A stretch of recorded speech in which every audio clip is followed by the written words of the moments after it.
Selamat malam Bapak dan Ibu semua. Sebelum kita memulai acara webinar tentang mengelola keuangan keluarga di masa pandemi, mari kita dengarkan bersama sambutan dari Ketua Komisi Dewasa, Bu Rosi, dan selanjutnya dilanjutkan dengan doa pembukaan oleh Bu Pendeta Maria Agustini. Mari, waktu dan tempat saya persilakan. Kita nggak kelihatan, sudah kelihatan. Dibikin gitu dong, jangan dulu kok. Ini kan bagus. Selamat malam Bapak Ibu yang dikasihi oleh Tuhan Yesus. Pada malam hari ini, acara doa tengah malam diisi dengan acara webinar dengan tema bagaimana mengelola keuangan di masa-masa pandemi yang akan dibawakan oleh Ibu Maria Surjanti. Semoga dengan acara pada malam hari ini kita semua boleh lebih bijaksana di dalam mengelola keuangan di masa-masa pandemi ini. Acara selanjutnya saya serahkan kepada host Ibu Sari. Selamat menonton dan selamat menikmati. Tuhan Yesus memberkati. Mari Bapak Ibu saudara yang terkasih di dalam Tuhan Yesus Kristus, kita akan mengawali dan membuka acara webinar pada malam hari ini. Kita akan bersama-sama bersatu di dalam doa. Mari kita doa. Tuhan, kami menyadari dan kami mengakui bahwa Engkau berkuasa atas segala sesuatu di dalam kehidupan kami. Dan kami menyadari bahwa tidak satu pun peristiwa kehidupan kami yang kami alami dan terjadi dalam kehidupan kami tanpa kehendak dan juga kemurahan Tuhan atas kehidupan kami. Oleh karena itu, biarlah pada malam hari ini ketika kami bersama-sama bergumul di tengah-tengah masa pandemik ini, kami mau kembali bersama-sama menggali dan juga meluaskan pengetahuan dan wawasan kami tentang bagaimana mengelola keuangan keluarga kami di masa pandemi ini. Biarlah hikmat yang dari Tuhan yang akan memimpin Ibu Maria Suryanti yang akan menyampaikan materi pada malam hari ini, dan kiranya Tuhan berkati agar setiap kami yang sudah dibekali dan juga diluaskan wawasan kami boleh melakukan dan menerapkannya dalam kehidupan kami sehingga kami boleh semakin bijaksana di dalam menjalani hari-hari kami di tengah pandemi ini. Terima kasih ya Tuhan, kami serahkan rangkaian acara ini dari awal hingga akhir dalam tangan kasih-Mu. Di dalam nama Tuhan kami Yesus Kristus, kami berdoa dan mengucap syukur. Amin. Terima kasih Bu Maria, terima kasih Bu Rosi. Untuk selanjutnya, mari kita ikuti bersama-sama acara yang kita tunggu-tunggu. Mengelola keuangan keluarga di masa pandemi yang akan dibawakan oleh Ibu Maria Suryanti. Siapa sih Bu Maria Suryanti? Yuk kita kenalan dulu. Bu Maria Suryanti, S1 Ekonomi Manajemen Untar lulusan, 5 tahun menjadi konsultan manajemen PT BAS, Direct Sales WB Internasional dan Distributor Amway. Tahun 2013, Unit Manager PT Prudential Life Indonesia. 2014 sampai 2015 menyelesaikan sertifikasi profesi perencanaan keuangan CFP, QWP, AWP, AEPP, dan aktif di FPCB Indonesia dan FPAL. 2015 sampai sekarang, bisnis partner PT Asuransi Allianz Life Indonesia.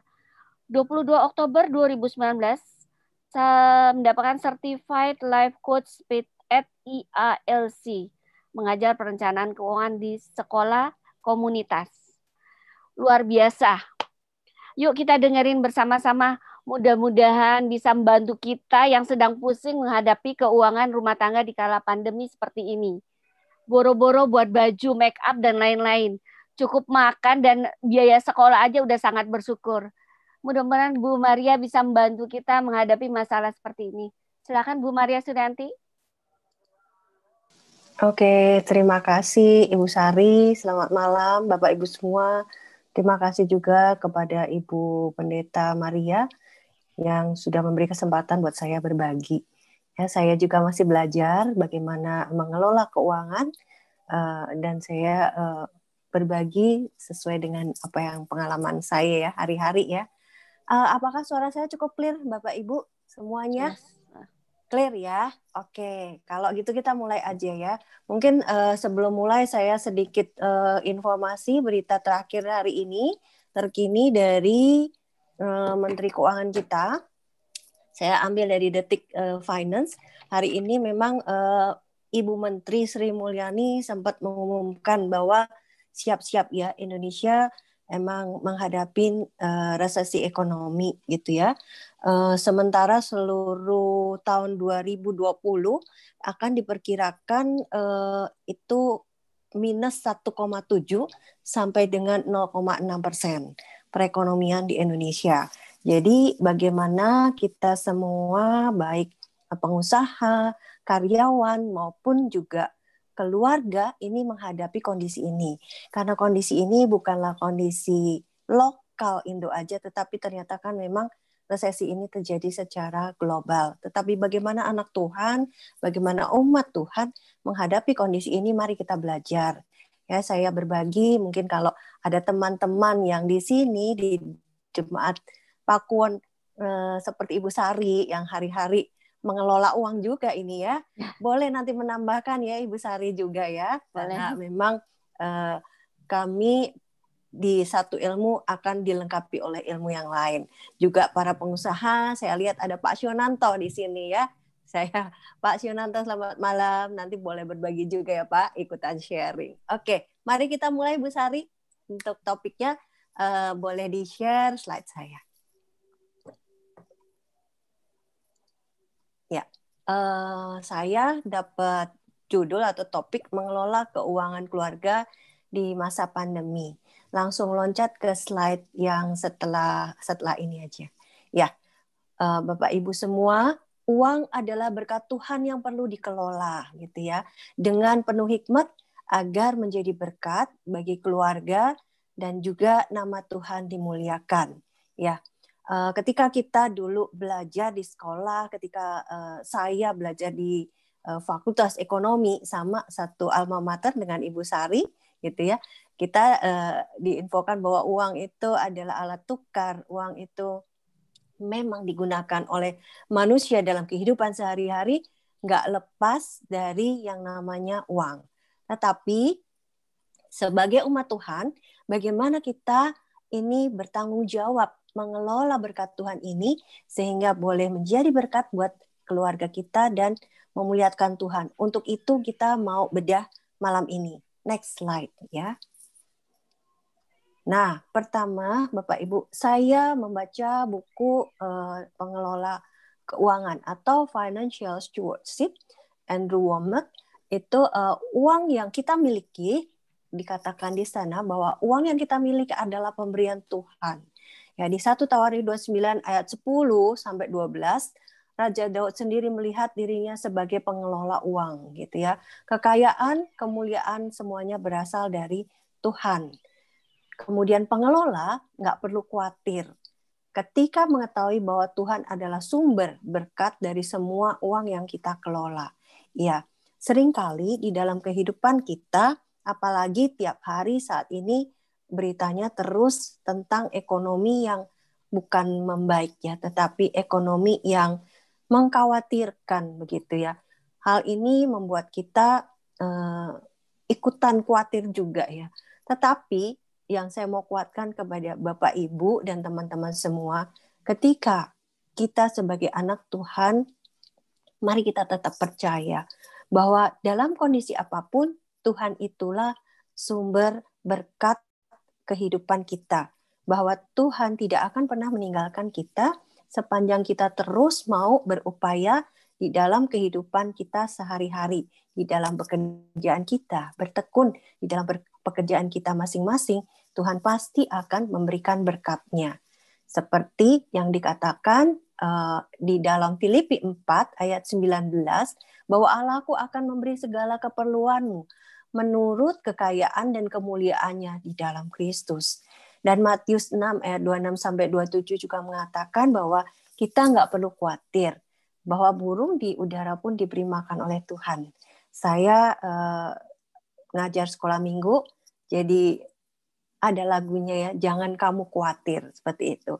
Dan biarlah lagu itu boleh menjadi pengingat buat kita semua, Bapak Ibu, bahwa Tuhan itu tidak pernah meninggalkan kita, tidak pernah lupa memberi kita berkat kehidupan, termasuk mencukupkan kebutuhan keuangan kita. Next slide. Nah, sebagai pengelola keuangan, kita punya sikap hati nih. Sikap hatinya seperti apa ya? Yang di dalam Ulangan 8 ayat 1-20 dikatakan bahwa kita perlu berpegang pada perintah Tuhan. Kita jangan tinggi hati dan melupakan Tuhan kita. Seringkali di dalam pekerjaan kita, ketika kita excited, ketika kita semangat mendapatkan berkat di dalam pekerjaan, peringkat misalnya di dalam pekerjaan naik gaji, kemudian dapat penghargaan, kemudian lupa akan Tuhan. Nah, jangan Bapak Ibu ya. Kiranya kita tetap terus ingat, ketika kita bisa mencapai satu pencapaian dan mendapatkan berkat uang yang lebih dari sebelumnya, biarlah kita selalu mengingat bahwa itu semua adalah kasih karunia Tuhan, pemberian Tuhan. Ya, Tuhan juga senantiasa menjadi sumber dari kemakmuran kita, gitu ya. Nah, mari kita ingat bahwa Tuhan Allah, Dialah yang memberikan kepada kita kekuatan untuk memperoleh segala kekayaan yang kita miliki sampai saat ini. Dan kemudian juga bahwa kemakmuran itu juga hasil apa yang disebut dengan iman kita kepada Tuhan. Jadi di dalam pekerjaan, di dalam kita mengelola, menghasilkan uang, mengelola uang, itu pun melibatkan yang namanya iman kita kepada Tuhan. Ya. Kemakmuran adalah juga bukan tentang menerima saja, menerima uang dari pekerjaan-pekerjaan itu, tetapi ketika kita juga mampu memberi atau menyalurkan berkat-berkat keuangan itu kepada orang lain. Bagaimana sikap memberi? Memberi itu dikatakan di dalam 2 Korintus 9 ayat 6-15, memberi dengan sukacita akan membawa berkat. Jadi uang yang dikelola untuk menjadi berkat, kemudian memberikan menurut kerelaan kita, kemudian Allah mengasihi orang yang memberi dengan sukacita, dan Allah sanggup melimpahkan kasih karunia kepada kita semua, supaya kita senantiasa berkecukupan di dalam segala sesuatu, malah berkelebihan. Intinya apa, Bapak Ibu? Ketika kita mendapatkan berkat keuangan melalui usaha kita, upaya kita, Tuhan itu mau kita itu juga berbagi kepada yang lain. Berapapun itu, berapapun besarnya, berapapun kecilnya pemberian Tuhan itu, marilah kita tetap mensyukuri dan menggunakan itu bukan cuma untuk pribadi kita, tetapi juga untuk orang lain, untuk keluarga kita, kawan-kawan kita, umat Tuhan. Itu yang mau dikatakan di dalam 2 Korintus 9 ayat 6-15. Next slide. Hati-hati ketika dipercaya sebagai pengelola milik Tuhan. Apakah kita sebagai pengelola milik Tuhan itu percaya kepada kuasa siapa nih? Kuasa uang atau kuasanya Tuhan? Nah, ini kita mesti refleksi diri lagi. Kita itu ngejar uang, hari lepas hari mikirin uang terus, atau kita percaya, beriman bahwa Tuhanlah pemberi rezeki, Tuhanlah pemberi uang bagi kehidupan keluarga kita masing-masing. Nah, sikap hati apa lagi? Jangan biarkan uang atau kekayaan itu mengalihkan fokus utama kita kepada Tuhan. Jadi tetap kita harus memiliki relasi yang baik kepada Tuhan ketika kita bekerja hari lepas hari untuk mendapatkan sumber keuangan atau keuangan bagi keluarga kita. Dan marilah kita peka terhadap rencana besar Tuhan di dalam hidup kita atau hidup keluarga kita masing-masing. Ya, setiap keluarga Tuhan akan titipkan berkat-berkat dengan tujuan-tujuan keuangan yang berbeda-beda. Ya, mungkin ada yang harus membantu keponakannya, membantu orang tuanya, membantu orang lain, saudaranya yang perlu untuk dukungan dana seperti itu. Nah, demikianlah uang itu atau kita sebagai pengelola uang harus memiliki sikap hati yang demikian, bahwa berkat yang Tuhan berikan tidak untuk diri kita sendiri, tetapi juga untuk keluarga kita. Oke, next slide. Nah, tujuan keuangan. Ketika kita berbicara bagaimana mengelola keuangan di masa pandemi ini, Bapak Ibu, kita perlu melihat dulu kembali, kita perlu duduk kembali. Masa menghadapi tadi dikatakan, Ibu Sri Mulyani, kita perlu aware, kita perlu sadar menghadapi resesi, dan bagaimana caranya keluarga ini mempersiapkan diri terhadap hal ini. Mari kita duduk bareng sebagai keluarga, suami, istri, atau kalau dengan anak-anak yang sudah besar, anak-anak yang sudah mulai kuliah, mulai mereka memahami keuangan, boleh juga diajak ngobrol bersama tentang keuangan keluarga, seperti apa menyikapi dalam kondisi seperti ini. Yang perlu dilihat lagi adalah apakah tujuan keuangan yang saat ini atau yang kemarin sudah ditentukan itu perlu ditinjau ulang. Tujuan keuangan keluarga jangka pendek, jangka menengah, jangka panjang itu perlu dilihat kembali. Jadi Bapak Ibu sebagai keluarga, suami, istri, dan anak perlu mengambil waktu untuk menentukan, melihat, mereview kembali tujuan keuangan keluarga. Next. Nah, setiap perjalanan panjang atau setiap tujuan yang mau dituju itu tadi, pepatah Tiongkok kuno mengatakan bahwa setiap perjalanan panjang pasti dimulai dengan langkah kecil. Langkah kecil apa? Sebelum melangkah, kita memang sebelum melangkah mempersiapkan keuangan kita perlu duduk dulu, perlu menentukan goalnya apa, tujuan keuangan tadi apa. Next slide. Nah, Bapak Ibu, di dalam kondisi seperti ini, mari kita mereview diri kita sebagai keluarga. Kita ada di posisi yang mana? Putus asa atau beriman kepada Tuhan? Itu dulu ya, kita mau melihat refleksi diri sebelum menentukan atau melakukan aktivitas perencanaan keuangan. Kita refleksi diri dulu, sikap kita bagaimana nih terhadap keuangan yang kita hadapi. Kita putus asa atau kita tetap beriman kepada Tuhan. Ada dua sisi, negatif dan positif dan negatif, ya, seperti yang dihadapi oleh Yusuf pada waktu itu ketika dia dijual oleh saudara-saudaranya. Kondisinya sebetulnya kondisi yang tidak menyenangkan dan negatif. Tetapi Yusuf bisa mengatakan bahwa itu semua mendatangkan kebaikan bagi saudara-saudaranya. Nah, Yusuf merespon dengan baik kondisi negatif yang saat itu dihadapi. Bagaimana kita, keluarga-keluarga Kristen saat ini, menghadapi resesi ekonomi ini? Apakah kita ada di posisi putus asa atau kita ada di posisi beriman kepada Tuhan? Nah, saatnya Bapak Ibu sekalian untuk saat ini memang duduk tenang, menata kembali tujuan keluarga, keuangan keluarga untuk menentukan peluang-peluang baru, peluang-peluang keuangan yang baru. Nah, renungkan dan syukuri dulu ketika kita duduk bareng, itu ya, setiap berkat Tuhan, berapapun besarnya itu, mari kita syukuri untuk apapun yang Tuhan berikan di dalam kehidupan kita. Nah, saya punya tips Bapak Ibu. Setiap malam saya melakukan yang namanya jurnal syukur gitu ya. tetapi saya lakukan ini pribadi sendiri-sendiri. Saya melakukan, anak saya melakukan sendiri gitu ya. Saya dan anak saya terutama ya.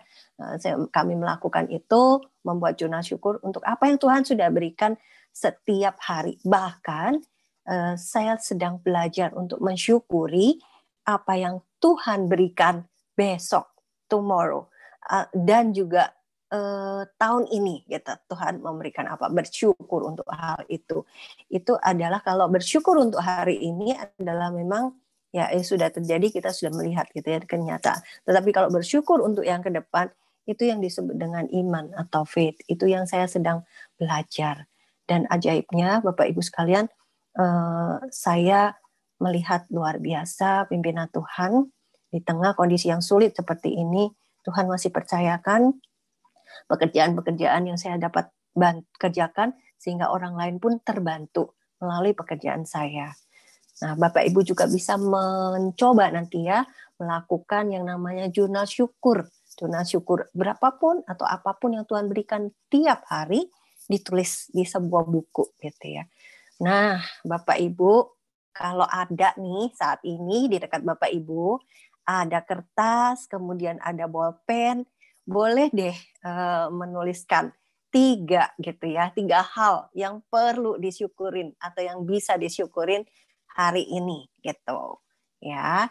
Oke, saya tunggu. Atau kalau mau di chat juga boleh nih, kalau ada yang mau chat bersyukur apa gitu.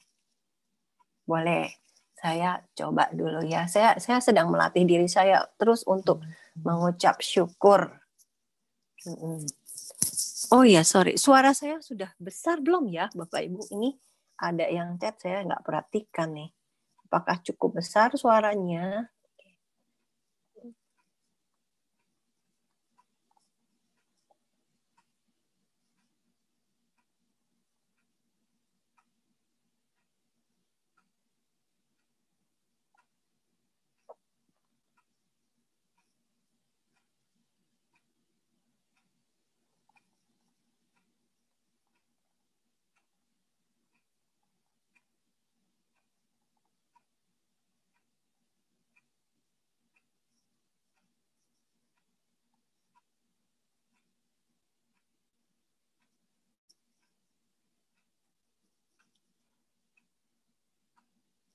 Oke, Bapak Ibu, kalau sudah melakukan, tadi udah action langsung ya, bagaimana bersyukur untuk 3 hal yang kita dapat. Tadi ada yang chat juga, sudah ada yang ketik di chat. Mari kita lanjutkan ke slide berikutnya ya. Bapak Ibu boleh latih untuk melakukan itu ya. Mari kita perhatikan hal-hal dalam menentukan tujuan keuangan. Bapak Ibu tadi kita mau atau saya ingin Bapak Ibu stop untuk menentukan kembali, mereview lagi tujuan keuangan tahun ini, tujuan keuangan beberapa tahun ke depan. Yang dilakukan, yang bisa dilakukan oleh Bapak Ibu, dicek dulu kebutuhan dana rutin keluarga dan cicilan yang saat ini ada. Itu yang perlu di recheck ya dalam kondisi seperti ini, dicek dulu. Kebutuhan rutinnya itu berapa? Lalu masih ada cicilan-cicilan nggak gitu ya. Kemudian kalau peristiwa kehidupan nih. Nah mungkin di sebelum pandemi, di awal tahun, ada yang merencanakan beli rumah. Atau ada yang merencanakan untuk menikah. Ada yang merencanakan untuk sekolah, traveling, keluarga, pensiun. Silakan direview ulang tujuan-tujuan tersebut. Apakah masih memungkinkan untuk diselesaikan atau dicapai gitu ya. Kemudian dicek juga adakah resiko kehidupan yang bakal terjadi seperti itu ya. Kalau resiko kehidupan itu bisa ada kemungkinan seperti meninggal dini, meninggal di usia muda gitu ya. Kemudian hidup terlalu lama, sakit kritis atau cacat seperti itu. Itu resiko kehidupan. Kemudian resiko keuangan yang bisa terjadi saat ini. Ya saat ini betul-betul kita menghadapi yang namanya inflasi itu cukup besar. Kemudian salah investasi juga bisa terjadi di kondisi seperti ini. Kemudian apakah ada resiko keuangan akibat dari tidak menabung seperti itu? Ya, hal ini yang perlu diperhatikan terlebih dahulu, Bapak Ibu. Ya, yang terpenting yang paling atas tuh dana rutin yang keluar berapa, masih ada cicilan atau tidak. Ya, next slide.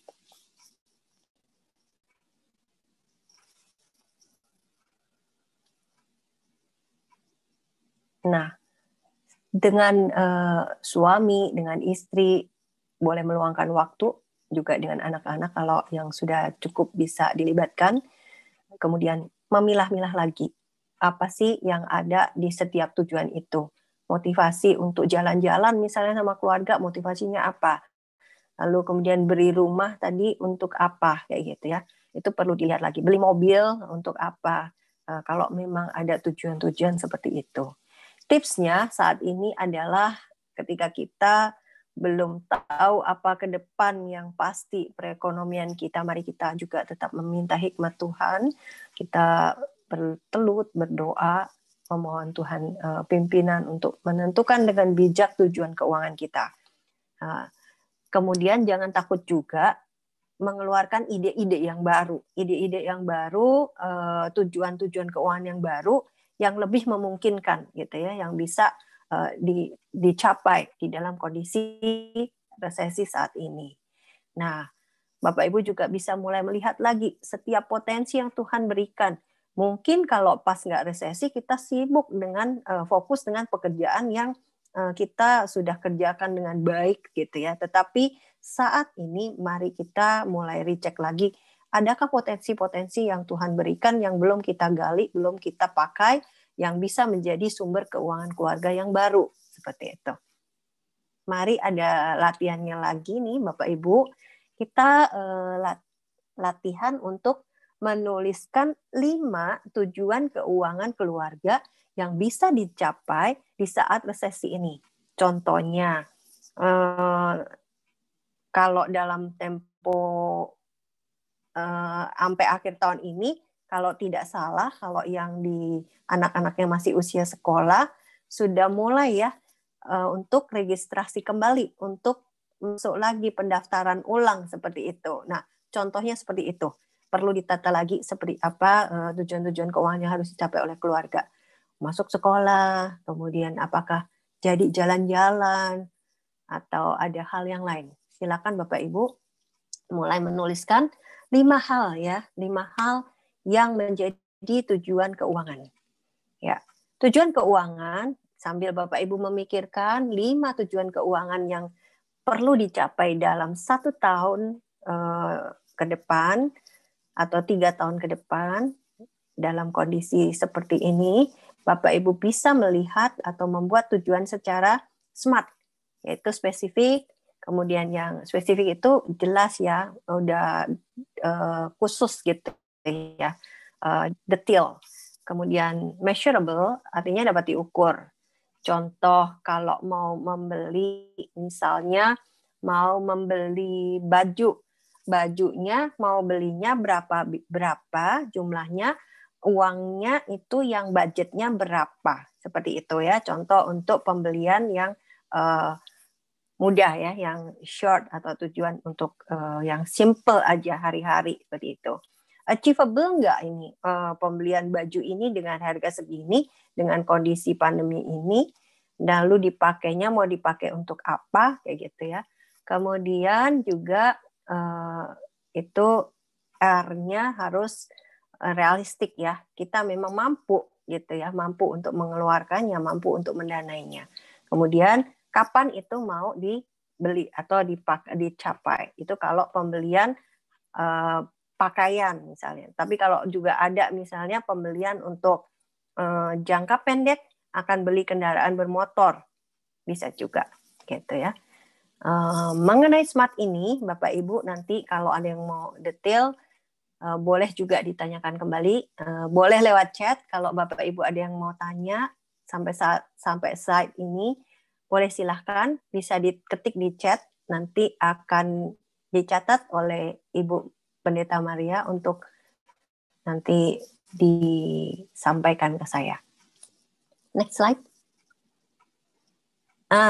Langkah menuju tujuan keuangan keluarga yang perlu dan penting sekali untuk dilakukan adalah buat perencanaan. Ini ketika saya mengajar keuangan, ini seringkali memang jarang ya orang yang betul-betul punya perencanaan keuangan, uang masuk, uang keluarnya itu berapa gitu ya. Biasanya tidak disiplin di dalam hal ini gitu. Nah, di dalam menuju ke langkah tujuan keuangan tadi, Bapak Ibu juga bisa melakukan yang namanya spending model. Savingnya berapa, securingnya berapa, sharingnya berapa, spendingnya berapa. Nanti di slide saya di belakang saya akan sampaikan satu contoh model spending model yang bisa didesain oleh keluarga.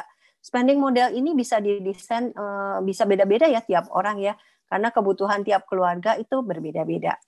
Terpenting ketika kita membuat perencanaan, Bapak Ibu selain tahu bagaimana membuat spending model, Bapak Ibu juga harus bisa membedakan yang namanya kebutuhan dan keinginan. Kebutuhan lebih didahulukan dibanding dengan keinginan. Ketika kebutuhan sudah tercukupi, barulah kita boleh melangkah melihat atau merencanakan yang disebut dengan keinginan. Gitu. Kebutuhan itu apa, Bapak Ibu? Boleh di next slide. Oke, kebutuhan saya jelaskan langsung aja. Kebutuhan adalah sesuatu yang bersifat harus. Kalau nggak ada itu kita nggak bisa hidup gitu ya. Sandang, pangan, papan itu aja kebutuhan. Selain sandang, pangan, papan itu adalah sudah berupa keinginan. Keinginan ini bisa diukur, diatur sesuai dengan jumlah uang yang kita miliki. Next slide, Bapak Ibu. Nah, tadi kita sudah membuat yang namanya langkah pertama adalah tujuan keuangan keluarga. Ketika masa pandemi kita mereview lagi tujuan keuangan keluarga. Karena apa Bapak Ibu? Kalau kita nggak punya tujuan keuangan keluarga, ibaratnya kayak orang main bola itu nggak punya gawang. Jadi kita nggak ngerti mau kemana, duitnya habis nggak ketahuan, nggak jelas gitu ya. Jadi tujuan keuangan memang harus ada. Nah, yang kedua yang harus dilakukan ketika kita menerima berkat Tuhan, ketika kita menerima uang sebagai gaji, sebagai komisi, sebagai keuntungan, yang perlu dilakukan pertama kali adalah menabung, ya, atau menyisihkan uang tadi. Oke, next. Pertama, kita sisihkan untuk apa? Menabung untuk sesuatu yang rohani ya, kita spiritual gitu ya. Muliakanlah Tuhan dengan hartamu dan hasil pertamamu dari segala penghasilanmu. Amsal 3 ayat 9. Jadi ketika kita mendapatkan penghasilan, kita bayar dulu atau kita kasih dulu, kita mengucap syukur dulu kepada Tuhan. Itu yang terpenting. Ya. Berikutnya, next slide. Nah, buat apa sih Bapak Ibu setelah itu kita perlu menyisihkan uang untuk menabung untuk kehidupan kita, selain tadi kita sudah memberikan sebagai ungkapan syukur kita kepada Tuhan. Nah, pertama, pentingnya menabung adalah untuk keamanan keuangan kita, untuk kehidupan kita yang damai. Karena tanpa menabung, kita nggak punya persiapan ketika kita nanti darurat ya. Kita sisihkan ya, ketika menabung kita sisihkan, bukan kita sisakan. Menabung itu perlu disiplin dan komitmen. Dan menabung itu perlu dilakukan di awal. Karena kalau menabungnya di akhir bulan, duitnya nanti keburu habis gitu ya. Nah, seringkali orang ketika dapat uang, berpikir, oh ya nanti saya mau nabung deh 10%. Tapi pakai dulu gitu ya, happy dulu setelah dapat uang. Ini yang terjadi dengan para milenial. Beberapa minggu lalu saya di Komsel GKM Muara Karang, saya membantu anak-anak muda di sana yang mereka sangat struggle juga gitu ya, bagaimana mereka menghadapi ketika dapat gaji itu biasanya euforia, lalu pengen beli ini, pengen beli itu gitu ya, sebagai reward katanya. Yang perlu dilakukan adalah disiplin dan komitmen terlebih dahulu menyisihkan 10% dari income. Dan jangan lupa juga Bapak Ibu menyiapkan dana darurat jangka pendek yang tidak dipakai untuk nanti kebutuhan tidak terduga. Dan menabung itu juga Bapak Ibu boleh ingat bahwa perlu sekali menyisihkan dana yang namanya tabungan pensiun. Itu jumlahnya mungkin disesuaikan, tetapi komitmen tidak diambil-ambil kalau bisa, kalau udah postingnya udah benar, untuk ke nanti setelah masa pensiun baru diambil, seperti itu. Next slide.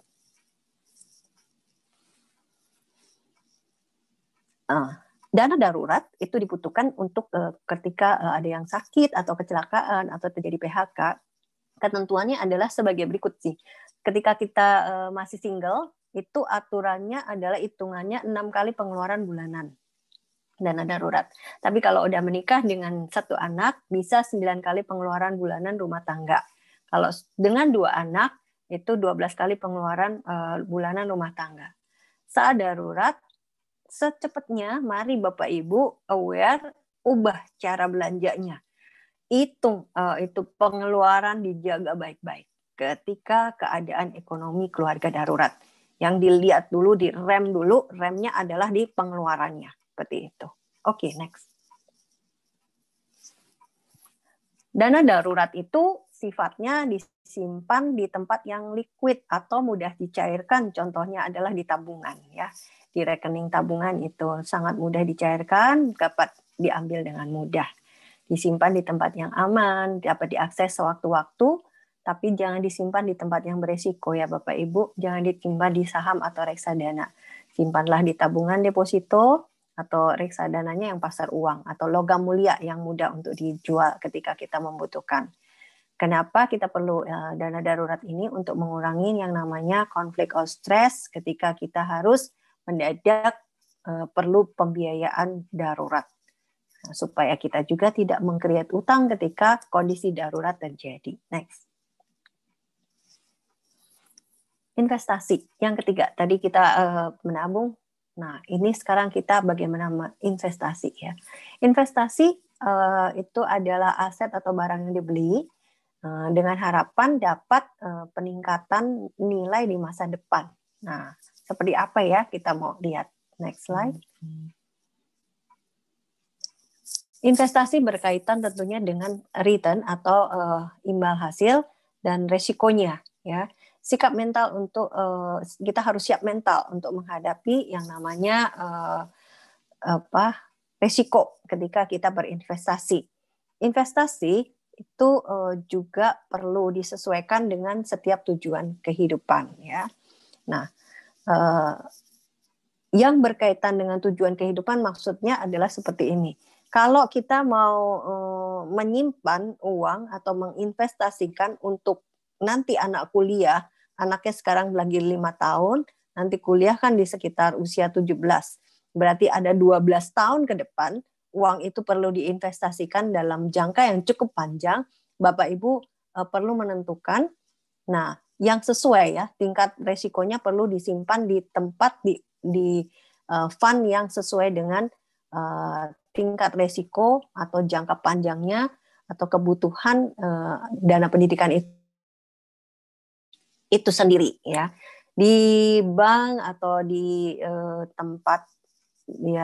tempat keuangan seperti itu ya, itu nanti bisa ada pilihannya cukup banyak yang bisa kita pilih untuk penyimpanan dana investasi tadi. Nah, ketika kita mau berinvestasi, sebaiknya kita juga memikirkan sumber dananya itu dari mana. Berapa persen yang kita mau alokasikan. Kemudian juga perlu diperhatikan seperti tadi saya katakan jangka waktunya.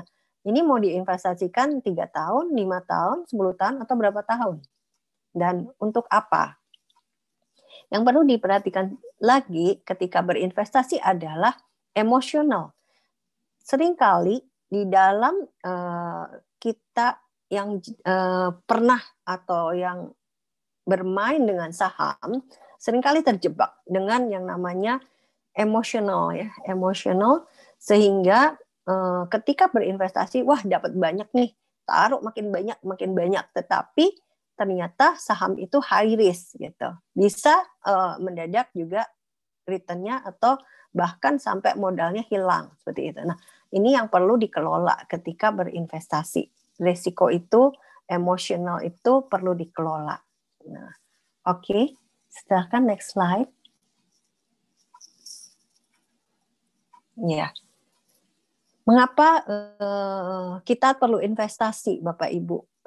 Selain kita mau tadi kan mendapatkan uang tadi supaya dikembangkan, bisa menambahkan income buat keluarga, kita juga bersaing dengan yang namanya inflasi. Uang kita itu inflasi, karena itu kita harus mencari tempat investasi yang mana yang cocok, yang bisa melebihi faktor inflasi tadi atau persentase inflasi. Itu akan menolong kita memiliki keuangan yang lebih baik ke depannya, artinya uang kita tidak makin mengecil di masa-masa depan. Nah, untuk apa sih sebenarnya juga? Tentunya semuanya adalah untuk kebutuhan hidup kita yang memang akan terus meningkat juga ya, seiring dengan memang biaya-biaya yang akan naik juga gitu. Nah, kenaikan penghasilan itu cenderung biasanya lebih kecil ya dibanding dengan inflasi kalau kita bekerja sebagai karyawan atau kita taruh uang di tabungan seperti itu. Tetapi berbeda ketika kita melakukan atau menaruh uang kita di dalam satu usaha atau bisnis. Biasanya kita bisa mengelolanya, bisa hasilnya lebih baik dibanding dengan tingkat inflasi. Nah, kebutuhan hidup orang itu cenderung meningkat terus ya Bapak Ibu. Karena itu juga perlu bagaimana kita memikirkan, menyediakan atau mendapatkan sumber-sumber income yang lebih baik atau lebih banyak dengan cara menginvestasikan uang. Next. Produk investasi dari mulai yang paling sederhana, yang returnnya paling kecil, kalau ini malah nggak bisa bersaing dengan, kalau deposito tidak bisa bersaing dengan inflasi ya, masih kalah, bisa tergerus oleh inflasi. Deposito sifatnya adalah cuman untuk sesuatu yang dibutuhkan jangka pendek dan liquid.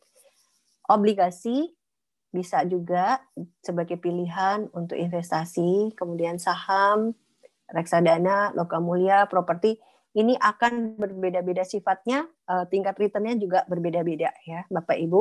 Ini perlu dipelajari oleh Bapak Ibu semua ya.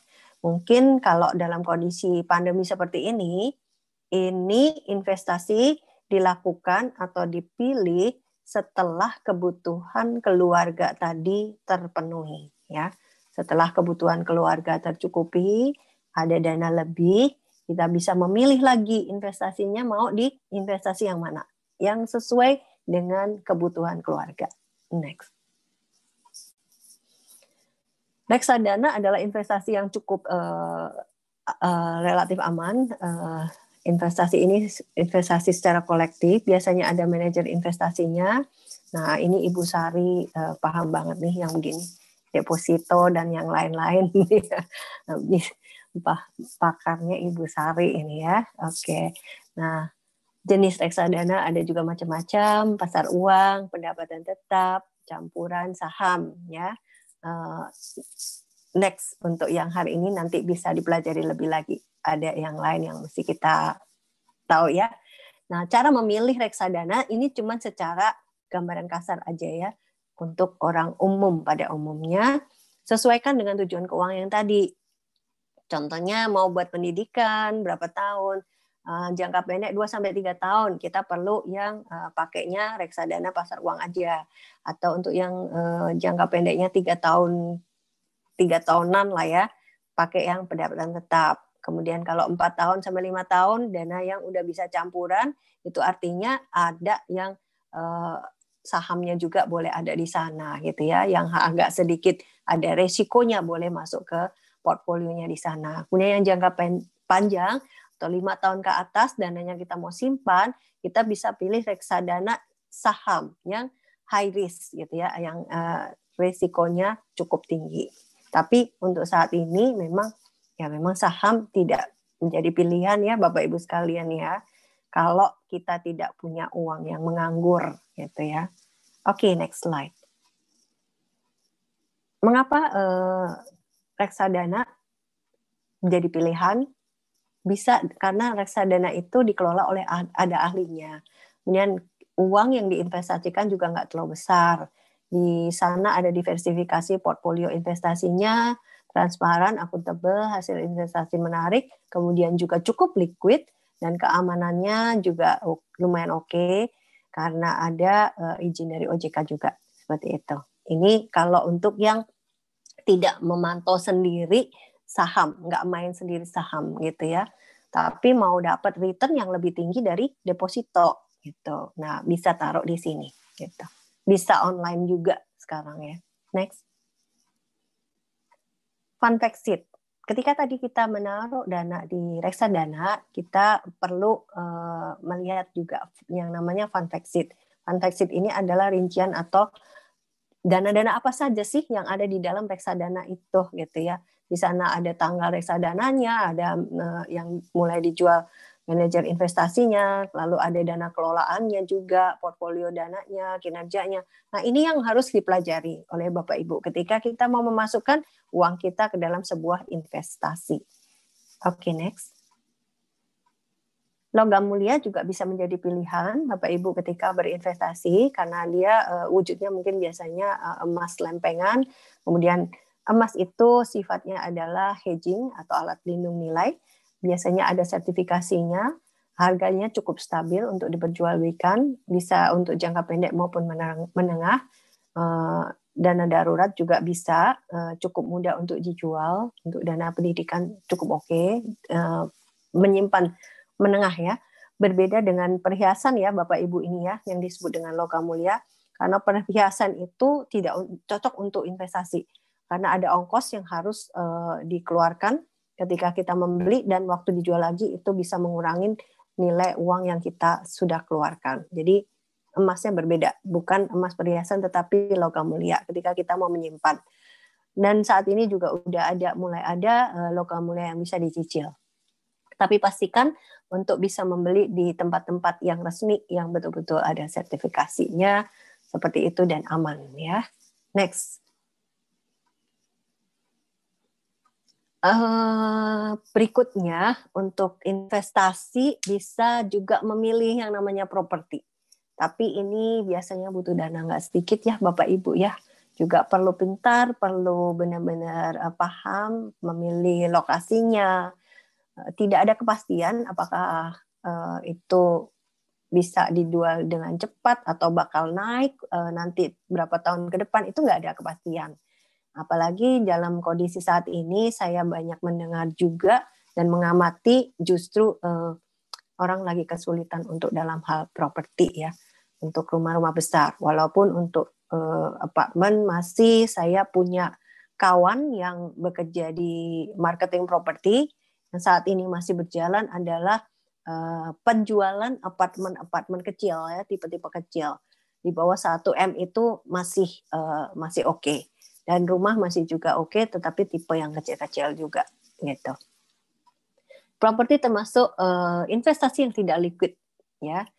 Kalau butuh mendesak biasa kita akan jual dengan harga rugi, itu sifatnya. Oke, next slide. Investor ini perlu cerdas karena banyak yang menggiurkan, hati-hati. Kemudian juga perlu diingat bahwa investasi itu memang kita mau taruh, yang mau taruh adalah uang hasil kerja kita atau keluarga kita, jadi perlu benar-benar hati-hati tadi, cari yang legal. Kemudian kalau ada itu harus diteliti apakah itu terdaftar di Bank Indonesia, OJK, Bapepti. Ya, hati-hati dengan skema ponzi, banyak yang terjebak juga. Nah, banyak juga yang tergiur, baik bahkan ketika Bapak Ibu mendengar belum lama ini juga gitu ya, banyak yang uangnya hilang atau belum kembali sampai saat ini gitu ya, di salah satu perusahaan yang cukup terkenal gitu ya. Oke, karena itu kita benar-benar harus hati-hati ketika kita memilih untuk berinvestasi, pilih investor yang memang atau perusahaan yang bonafit gitu ya. Oke. Penggunaan uang. Nah, ini penting banget saat ini. Penggunaan uang. Next. Penggunaan uangnya gimana nih? Ini teman-teman, yang model, spending model, tabungan 10%, kita perlu proteksi, asuransi itu 10%, kemudian hutang konsumtif itu seperti gadget, itu 15%, hutang produktif kita boleh 20%. Total hutang 35%. Biaya hidup lifestyle kita 45%. Kuncinya untuk spending model ini adalah disiplin. Disiplin dalam apa? Mengatur keuangan. Tapi juga ada satu kunci lagi, kita perlu kreatif mencari sumber-sumber income yang baru ya, teman-teman. Angka ini bukan angka yang fix atau patokan yang bagaimana. Tiap keluarga, ini hanya contoh aja yang saya berikan, setiap keluarga boleh menentukan sendiri keuangannya. Tabungan tadi misalnya mau gede nih, tabungannya mau jadi 15%. Karena saya mau mengurangin lifestyle saya, cuman 40% aja. Itu nggak ada masalah Bapak Ibu. Ini didiskus sendiri atau didiskusikan di keluarga masing-masing, disesuaikan dengan kondisi keluarga masing-masing. Tadi disesuaikan dengan tujuan keuangan, disesuaikan dengan investasi nanti mau berapa, seperti itu. Ya, next slide. Tipsnya adalah kita keluarkan uang itu harus selalu sesuai dengan budget ya. Harus sesuai dengan apa yang jadi perencanaan kita. Jadi jangan istilahnya yang sering terjadi seperti topik saya minggu lalu di Komsel GKI Muara Karang adalah impulsif buying. Kita sering kali ketika ke mall dulu ya sebelum PSBB, waduh, yang namanya impulsif buying mungkin sering terjadi gitu ya akibat promo, sale gitu. Wah, cuman sehari, 2 hari. Jadilah kita belanja. Nah, tipsnya lagi, ketika kita beli, kita harus benar-benar menyadari apakah barang yang kita mau beli itu sesuai dengan kebutuhan kita, bukan untuk cuman sekedar memenuhi keinginan gitu. Dan belanjalah di saat perut kenyang ya. Ketika perut lapar ternyata makin kita pengen memuaskan diri dengan cara aduh pengen beli ini, beli itu ada efek psikologisnya ke sana rupanya gitu ya. Kemudian mari kita beriman di dalam spending juga kita mengingat bahwa Tuhan memelihara setiap keluarga dengan caranya yang ajaib. Ketika kita mengelola dengan baik keuangan kita, pengeluaran kita, dan juga kita terus kreatif mencari sumber income baru, Tuhan pasti akan memberikan dan akan memberikan sesuatu yang kita sendiri nggak kira gitu ya. Kita bisa kaget-kaget akan berkat Tuhan itu. Next slide. Nah, ini satu hal yang perlu Bapak Ibu ingat juga ketika kita udah mencari bekerja keras, mencari uang dengan pimpinan Tuhan, dengan iman kepada Tuhan, marilah dikelola dengan baik juga dengan cara memproteksi. Dari income atau uang kita juga perlu diproteksi.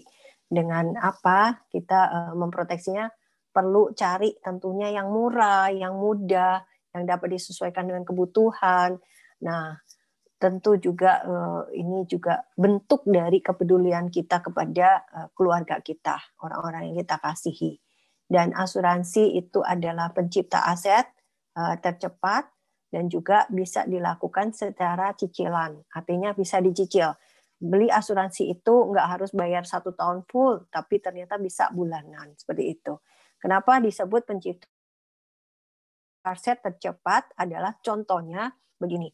Kalau dalam kondisi saat ini, saya hampir tiap hari justru cukup disibukkan dengan orang yang mau minta tolong untuk dibantu mereka punya kartu rumah sakit. Karena mereka nggak mau asetnya yang sudah dia ada itu keluar ketika terkena COVID. Jadi biaya untuk rumah sakit kena COVID itu sangat mahal. Ada nasabah saya yang di rumah sakit Puri dirawat 1 minggu kurang lebih habis 100 jutaan. 70 juta itu adalah biaya obat ya Bapak Ibu ya. Jadi 1 minggu 100 juta. Nah, bagaimana caranya kita menciptakan aset 100 juta ini dengan cepat? Satu-satunya adalah dengan beli asuransi. Paling kita beli cuman 750.000 per bulan atau 1 juta. Tetapi kebocoran atau keuangan yang bakal risiko keuangan yang terjadi tadi itu sudah ada aset yang tercipta di dalam asuransi tadi. Dengan Kita sering katakan bahwa uang kecil beli uang besar, itu asuransi. Seperti itu, Bapak Ibu. Oke, next slide. Jenis asuransi banyak ya, Bapak Ibu juga. Asuransi juga kita perlu asuransikan adalah rumah, kendaraan. Asuransi ada untuk sakit kritis, cacat. Kemudian juga untuk income, ada juga untuk pendidikan, untuk hutang gitu ya. Kartu kredit pun ada asuransinya. Saya mengasuransikan kartu kredit saya juga ya, Bapak Ibu, karena saya nggak mau ketika terjadi resiko dengan saya meninggal dunia, ada tagihan kartu kredit yang harus ditanggung oleh keluarga saya. Saya kartu kredit itu murah sekali per bulan dari BCA ini, Ibu ya. Per bulan cuman bayar 5.000 saja kok. Tetapi kalau ada resiko dengan tagihan saya, tagihan saya itu nggak perlu saya bayar, keluarga yang bayarin. Sudah aja asuransi yang menutup. Oke. Nah, perlu juga asuransi atau bisa juga digunakan untuk pensiun dan warisan keluarga. Next slide, Bapak Ibu. Kreatif menciptakan pendapatan tambahan. Tadi udah beberapa kali saya sampaikan, kita berani coba hal baru untuk peluang baru di dalam kondisi seperti ini. Mari, apa kita lihat yuk, apa peluang atau apa yang kita mesti kreatif seperti apa. Next slide. Nah, penting pendapatan baru ini untuk apa? Untuk backup income utama kita di saat resesi. Dengan cara gimana Bapak Ibu? Kita lihat potensi diri kita, gitu ya. Potensi diri kita apa nih? Masak-masak mungkin, atau mungkin juga punya kemampuan art gitu ya, seni gitu. Sepupu saya, bukan sepupu ya, sepupu saya masih usianya beda jauh, memang. Dia sekitar usia 30-an ya, 30-an tahun. Di masa pandemi ini, dia suka foto-foto gitu ya. Dia punya keahlian fotografi. Nah, dia kreatif tuh. Fotonya itu dia kasih ayat gitu ya, dikasih tulisan yang bagus. Nah, terus di-print dan dibingkai, lalu dijual. Nah, itu salah satu adalah kreativitas menciptakan income baru. Nah, ada juga yang dengan jual masakan gitu ya. Saudara saya juga baru kemarin nih, hari ini saya membantu juga gitu ya. Ponakan kalau yang ini. Ponakan lagi libur kuliahnya itu kan online, kemudian sekarang lagi libur nih semester. Tapi ini anak nggak mau diem juga. Dia bilang saya mau menciptakan atau dapat uang saku. Pokoknya nanti kalau kuliahnya udah boleh, dia harusnya kuliah di Australia. Jadi kalau udah boleh berangkat, nanti dia mau bawa uang saku sendiri tambahan selain dari orang tuanya. Jadi yang dilakukan adalah dia suka makanan mentai ya, nggak tahu nih apa nih makanan anak muda sekarang itu ya. Nah dia coba-coba tuh di dapur. Nah setelah coba-coba di dapur dia foto, lalu dia tawarkan kemarin buka PO. Hari ini dia kirim. Nah seperti itu Bapak Ibu. Bapak Ibu harus berani coba, lihat potensi masing-masing, punya hobi apa, coba hal baru, cobalah. Karena Tuhan nggak pernah menutup segala upaya kita, bahkan ketika kita melakukan dengan senang hati, dengan sukacita, dengan passion kita, bisa menjadi berkat buat kita dan buat orang lain juga. Jadi memang memulai bisnis pribadi sedini mungkin itu sangat bagus ya untuk persiapan kondisi darurat maupun kondisi pensiun. Next slide.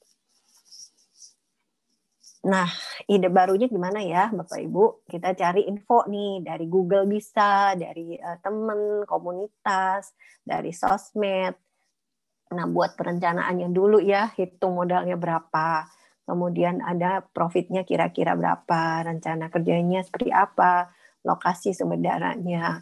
Yang bisa dicoba saat ini itu adalah online shop atau online bisnis, kemudian makanan, kemudian writing itu juga bisa ya, writing atau menulis itu juga bisa. Kemudian influencer ini ada anak teman saya masih SD. Waduh, dia dicari-cari orang. Gara-garanya dia itu jadi ini loh yang nyobain makanan begitu, tes test food. Jadi setiap hari ada kiriman makanan dari banyak rumah makan untuk nih anak tes, kemudian direkam, lalu dimasuk di sosmed. Nah, nanti orang like kayak gitu. Jadi kayak anak ini akhirnya menjadi kayak iklannya, dia dapat income gitu. Nah, yang bisa dicoba juga dalam kondisi seperti ini, kalau Bapak Ibu suka belajar, Bapak Ibu suka mengajar, bisa jadi trainer atau motivator. Bisa mulai dari IG Live seperti itu.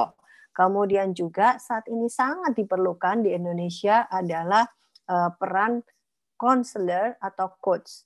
Kemudian juga home entertainment. Home entertainment bisa macam-macam ya Bapak Ibu. Home entertainment itu kalau saya bisa biasanya ngambil dari Don Moon. Nah, ini idenya menarik nih, si Don Moon yang musik suka ini ya, musik itu dia tayangannya di YouTube-nya dia bacain firman Tuhan dulu gitu ya. Kan dia nggak bisa konser lagi, dia nggak bisa live show lagi gitu ya. Nah, dia rekam di YouTube pakai single organ ya atau apa macam keyboard kayak gitu. Sebelumnya dia sharing ayat firman Tuhan yang menguatkan. Nah, itu followernya banyak sekali, teman-teman. Ya, jadi bisa menjadi berkat dengan apapun yang Tuhan titipkan talenta kita, gitu. Next, Ibu. Oke. Oh ya, tadi udah ini. Next, kedobelan. Oke, terima kasih. Kalau ada yang tanya, boleh silahkan. Saya udah over berapa lama ya, Bu? Kelamaan ya? Oke, Bapak Ibu, Bu Sari, kalau ada yang mau tanya boleh silahkan. Atau ada yang mau menambahkan, Pak Shonanto boleh menambahkan. Ini yang di layar saya Pak Shonanto ini. Jadi saya kelihatan Bapak ini lebih canggih dari saya, udah pasti. Mangga Pak.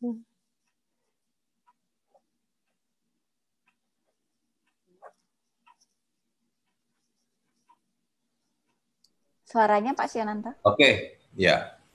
Ya memang kalau kita ini saya menganalogikannya di persepak bolaan ya, dikatakan pertahanan yang paling bagus adalah menyerang, ya. Jadi cara mengatasi masalah di dalam pandemi ini, ya kan, memang tadi dibicarakan soal berinvestasi, menabung gitu kan, semuanya adalah menjaga gawang nih. Ya, menjaga gawang supaya jangan kebobolan. Nah, tapi di ujung tadi saya lihat udah ada dimasukin menyerang. Nah, kita harus menyerang dengan meningkatkan income. Nah, tentunya dalam meningkatkan inilah yang mesti dilakukan, yaitu apa? Income itu atau keuntungan itu kan asal dari penjualan dan cost, ya. Yes. Nah, jadi kita mesti pikirkan bisnis apa yang resikonya paling kecil. Bukan yang untungnya paling besar, ya. Karena yang namanya untungnya paling besar itu kan hanya di dalam kalkulasi kita, tapi dalam prakteknya tentu resikonya lebih besar. Jadi yang bisa dijaga adalah resiko. Keuntungan tidak bisa dijaga, tidak bisa dipastikan, tapi resiko bisa. Yaitu apa? Saya hanya mau berinvestasi sekian. Nah, tadi memang dalam kondisi seperti ini yang paling untungnya paling gede dan cost-nya paling kecil dalam hal bisnis yaitu makanan, ya. Makanan itu orang kalau suka ya walaupun harganya mahal dia beli gitu ya kan. Nah, jadi bagaimana? Nah, kedua kan tentunya kalau kita bisa bikin yang enak, yang menentukan enak itu bukan kita, tapi pembeli. Ya. Makanya kita juga mesti menggunakan ilmu marketing, ya. Nah, ilmu marketing sama prinsipnya, keluarkan uang sedikit mungkin, ya. Nah, kenapa kalau kita keluarkan uang banyak itu resiko lebih gede. Nah, supaya sedikit gimana? Ya dalam kondisi ini jualannya ke tetangga, tetangga, ya kan. Nah, bagaimana kalau semua tetangga pada jualan? Nggak apa-apa, semuanya dapat untung, itu bagus. Ya. Nah, kedua pemasaran yang paling murah kan sosmed. Ya, belajarlah ilmu marketing sosmed gitu ya kan. Nah, dengan teknologi sekarang ini itu semuanya banyak yang gratis ya. Banyak yang gratis, mau belajar bikin kue ini ada di YouTube, mau bikin ini ada, coba ya kan. Nah, kemudian apa yang mau kita lakukan? Kalau bisa ya tentu kita bikin pilihan. Oh, ada A, B, C, D, nah itu dianalisa. Yang A resikonya gimana, modalnya berapa besar. Kalau bisa kepilih yang modalnya paling kecil, untungnya paling besar, jualannya paling nggak susah. Kalau nggak laku bisa dimakan, gitu ya. Nah, jangan sampai kalau nggak laku disimpan rusak, ya. Nah, itu apa? Ya. Jadi kalau kita kembali kepada Firman Tuhan, itu ada Firman Tuhan yang sangat menarik sekali, yaitu apa? Di dalam Roma 8 ayat 28. Yaitu mengatakan Tuhan turut bekerja dalam segala sesuatu untuk mendatangkan kebaikan. Jadi keadaan ini bisa dibuat Tuhan untuk mendatangkan kebaikan.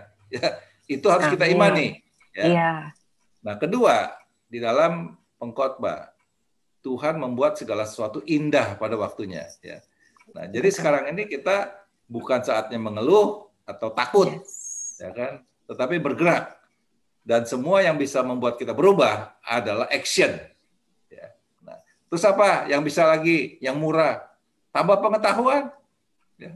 Jadi di YouTube itu, di Google itu, waduh, itu dengan teknologi begini kita bisa belajar. Makanya saya pikir ini kesempatan lah. Kalau dulu nggak sempet kerja, pulang capek gitu kan. Sekarang di rumah aja, ya ngapain? Ada orang yang stres malah. Ya. Jadi ya, yang saya mau tambahkan selain kita pandai-pandai mengelola uang, tapi juga pandai mencari uang, gitu ya kan? Betul. Kalau kita cuma jaga gawang aja, ya suatu hari kebobolan, ya.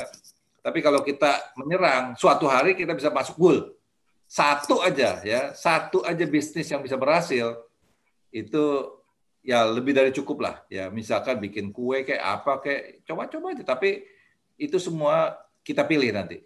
Ya mungkin itu aja yang saya mau tambahkan. Ya. Oke, terima kasih banyak Pak Sunanto. Ada yang mau saya tanyakan, Bu? Boleh. Gini, asuransi itu kan emang bagus. Kita pengen masuk, tapi di satu pihak dengan kondisi seperti ini, keuangan keluarga lebih otomatis ada berkurangnya lah. Dari suami atau istri berkurang. Nah, untuk keadaan seperti ini, untuk masuk kita butuh biaya untuk anak sekolah, buat kebutuhan hidup juga udah banyak. Gimana cara kita mengatur keuangan tersebut? Nah, terus tambah lagi untuk pengambilan asuransi, baik kesehatan atau investasi. Kira-kira kategori apa yang bagus yang kita pilih? Karena banyak asuransi itu yang manis di depan, tapi di belakangnya tuh nggak enak. Pas kita klaim itu susah. Itu aja sih, Bu. Oke, ya. Nah. Tadi saya kembali kepada yang namanya spending model. Spending model saya ini saya ambil dari teman-teman, memang dari CFP ya. Dari kelompok CFP, teorinya kami pakai patokan seperti itu, tetapi itu bukan harga mati, disesuaikan dengan kebutuhan keluarga masing-masing. Untuk proteksi atau asuransi, kita patokannya minimum adalah 10%. Kenapa? 10% ini untuk menjaga yang 100%. Atau untuk menjaga aset-aset yang lain. Nah, tetapi bagaimana kalau memang kebutuhannya itu, nah saat ini kebutuhannya over. Kebutuhannya memang belum mencukupi itu, gitu ya. Kembali lagi, yang namanya ketika kita menghadapi situasi seperti ini, kita kembali ke yang namanya piramida keuangan. Piramida keuangan itu adalah di paling bawah, layer paling bawah, itu adalah kebutuhan dulu, kebutuhan pokok dulu memang tercukupi. Jadi kebutuhan pokok, sandang, pangan, papan tadi sudah tercukupi, baru memikirkan yang namanya proteksi, seperti itu. Jadi nggak harus, wah kalau buat makan aja nggak cukup, apa beli asuransi gitu ya. Nggak bisa juga. Tetap harus ya dipenuhin dulu kebutuhan pokoknya tadi, sandang pangan papannya sudah oke. Sambil itu sisihkan untuk asuransi untuk memproteksi apa. Tadi kan ada papan nih, ada unsur papan di sini. Ini mulai nih untuk diproteksi seperti itu. Lalu proteksi apa yang perlu dipilih dulu? Asuransi banyak tadi. Ada rumah, ada kesehatan, ada jiwa. ada pendidikan, bingung mana yang dulu. Kuncinya asuransi pertama kali diambil, yang terpenting adalah asuransi kesehatan. Kalau kita belum mampu beli asuransi kesehatan, apa yang bisa mengasuransi kesehatan kita, keuangan kita terhadap risiko kesehatan, kita ambil dulu BPJS. Itu seperti itu, gitu ya. Dari pemerintah kita punya kok jaminan itu, gitu. BPJS yang seperti apa? Ketika kita BPJS juga ada yang berbayar ya, tapi ada juga yang for free. Ketika memang ekonomi kita belum cukup nih, kita cek nih di kelurahan, ada kok jemaat Kafling Polri, saya pernah temanin jemaat Kafling Polri ini untuk ngecek BPJS-nya, ternyata dia mau bikin BPJS, ternyata malah dia itu dapat for free gitu ya, dapat kelas 3 tapi free, dan itu buat dia, oh ya untuk sementara ini kondisi keuangan saya seperti ini cukup dulu nih gitu. Nah, berhitung seperti itu Ibu Sari ya. Ke asuransi kesehatan dulu dimilikin, setelah itu baru melangkah ke asuransi yang lain gitu. Iya. Kalau tadi ada pertanyaan juga ya perusahaan ya, maksudnya milihnya gimana sih? Kalau di awal nawarinya mereka kan maksudnya nawarinya kayaknya semangat gencar sekali, tapi kalau klaim nanti susah kayak gitu ya. Tapi memang ya itulah kondisi yang ada di Indonesia. Jadi memang harus memilih perusahaan yang baik, memilih juga agen yang bisa membantu dengan baik, yang punya pengalaman tentunya. Seperti itu Bu, itu yang bisa disarankan oleh kami. Pelajarin dulu ya, jangan, maksudnya banyak orang Indonesia ketika ditawarkan asuransi, ya udah deh, aku ikut aja deh, pokoknya saya percaya aja sama kamu. Jangan. Jadi kita harus betul-betul mau tahu ini tuh apa, ini dapatnya apa, berusahalah untuk memahami hal itu.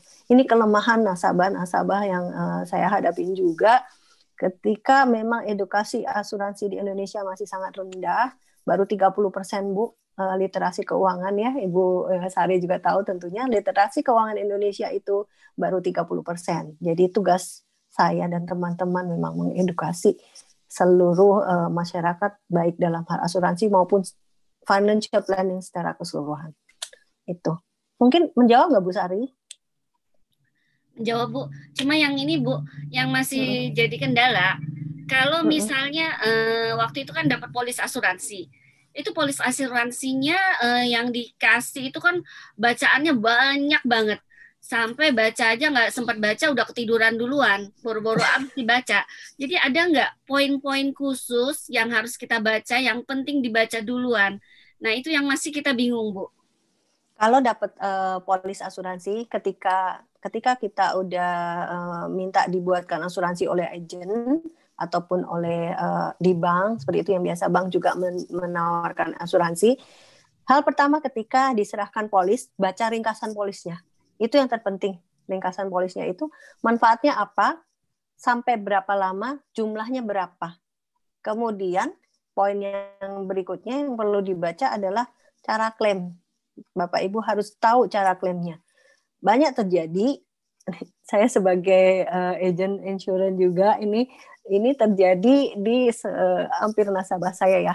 Ketika saya membawakan polis, saya udah jelaskan gitu ya. Bapak Ibu, nanti ini kartunya ya dimasukkan ke dompet. Nanti kalau pas butuh masuk rumah sakit jadi gampang. Tapi yang terjadi Bu, ini yang terjadi adalah ketika nasabah itu masuk rumah sakit, pasti telepon saya, pasti teriak cari kita. Karena memang kesadaran di Indonesia akan pentingnya insurance itu belum gitu. Nah, yang terjadi kalau sakit masuk rumah sakit, yang diingat cuma agennya aja. Jam 3 pagi Bu, saya pernah ditelepon juga. Untung suami saya dengar HP saya itu ya. Lalu suami saya bangunin saya, ini nasabah kamu nih telepon jam 3 pagi, masuk rumah sakit dia. Itu kartunya, polis dan kartunya memang masih di saya. Bolak-balik saya minta waktu untuk ketemu, dia nggak mau ketemu. Sampai pada waktu itu urgent masuk UGD gitu. Nah, saya akhirnya, dia nggak tahu kartunya nomor berapa itu nggak tahu. Padahal ya saya udah fotoin juga gitu ke dia gitu, tapi panik kan. Nah, jadilah jam 3 pagi saya ketikin, fotoin lagi kartunya. seperti itu. Nah, itu yang terjadi sih, Bu. Jadi yang untuk tips saya kepada Bapak Ibu sekalian, ketika kita mengambil asuransi, mari kita pelajarin paling tidak ringkasan polis, Bu, paling depan aja dibaca tuh. Ringkasan polisnya itu difoto aja. Jadi kita tahu nanti kalau butuh nomor polisnya kita udah tahu tuh. Kalau ada kartu rumah sakitnya langsung dimasukin dompet dan difoto juga, beritahu suami atau istri. Itu yang penting dipegang. Gitu. Dan kontak personnya ya, kontak person insurance tersebut siapa? Kalau ada apa-apa cepet. Nggak usah diapalin, Bu, isinya emang pusing itu banyak sekali. Oke. Cukupkah Bu cari? Oh, ini tadi ada yang nanya, Bu, di chat kayaknya. BPJS bisa menanggung sakit COVID atau perlu asuransi kesehatan tambahan? Nah, kalau untuk COVID, ketika kita mau dibantu atau for free, itu harus masuk rumah sakit rujukan. Itu aja sih kuncinya. Nah, masalahnya adalah bagaimana kita bisa masuk rumah sakit rujukan itu. Terkadang rumah sakit rujukan itu penuh. Dan yang perlu diketahui, Bapak Ibu sekalian, ketika kita masuk rumah sakit rujukan, kebetulan mertua saya, Dr. Handoko itu kan memang spesialis paru, jadi setiap hari kami tahu, dengar kabar pasien-pasien itu seperti apa. Nah, ada pasien yang Dr. Handoko kirim ke memang ke rumah sakit rujukan. Tapi kaget juga, loh kenapa ini ditagih obat ratusan, harganya itu obatnya jutaan, Bu, suntikannya. Setelah ditanyakan ke rumah sakit rujukan tadi, ternyata obat itu adalah obat penyakit penyertanya, penyakit pendampingnya. Jadi masuk rumah sakit rekanan COVID bukan berarti for free semuanya. Kalau untuk penyakit yang pendampingnya, contohnya ada waktu itu kanker prostatnya, itu obatnya harus diobatin juga pada waktu itu. Obatnya harus bayar sendiri itu, Bu. Seperti itu. Ya, tadi yang nanya Pak Jeffrey ya, kalau nggak salah. Demikian Pak Jeffrey. Iya. Kalau memang ada dana, Pak Jeffrey, kalau ada dana lebih, mau menambah asuransi kesehatan itu akan lebih baik karena penanganannya memang lebih cepat ya, lebih mudah untuk masuk ke rumah sakitnya. Karena memang saat ini kalau saya tiap hari, tiap malam saya masih Zoom dengan Dr. Handoko gitu, dia ya rumah sakit penuh sih untuk COVID. Pasiennya sekarang rumah sakit itu pasien COVID semua, Bu. Karena pasien yang lain-lain takut mau masuk. Jadi rumah sakit banyak kan pasien COVID. Gitu. Oke, Bu Sari, itu. Ada lagi yang mau